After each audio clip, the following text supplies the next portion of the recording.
Even a winter of rain and snow could not end the Colorado River crisis. The river is still drying.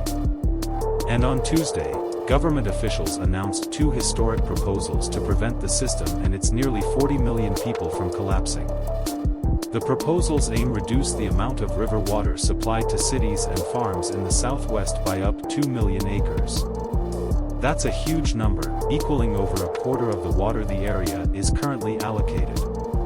In a room overlooking Hoover Dam and Lake Mead, country's largest reservoir, Bureau of Reclamation Commissioner Camille Touton presented two potential strategies for maintaining system in near term.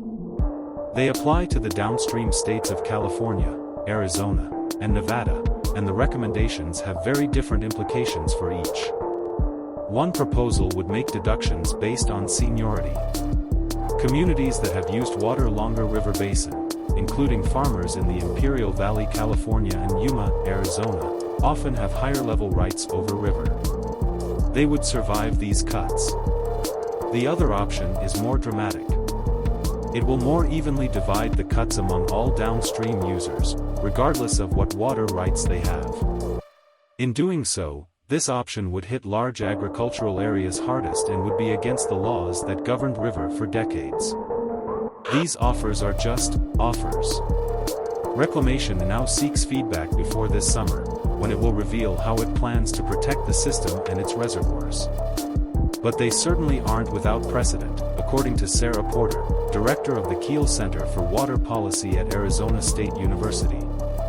He said the government has never called for such a massive cut and has not proposed an action plan that undermines existing laws that govern the river and protect its most senior users.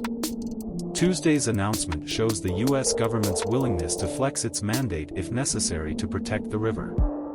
The river really needs it.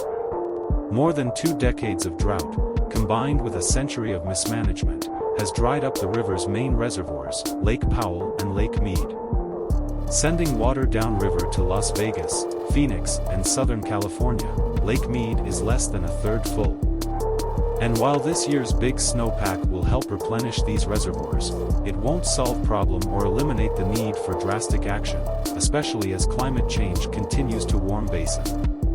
Everyone who lives and works in the watershed knows that a good year won't save us, Deputy Home Secretary Tommy Beaudreau said at a news conference Tuesday. The hydrological trend is terrible. Here's what these recommendations mean for states in the river basin and why they're so historic. The complex journey to the extraordinary end of the river, simplified. The current famine in the Colorado River was caused by two main problems. First, government officials overallocated the river's water when they first divided it 100.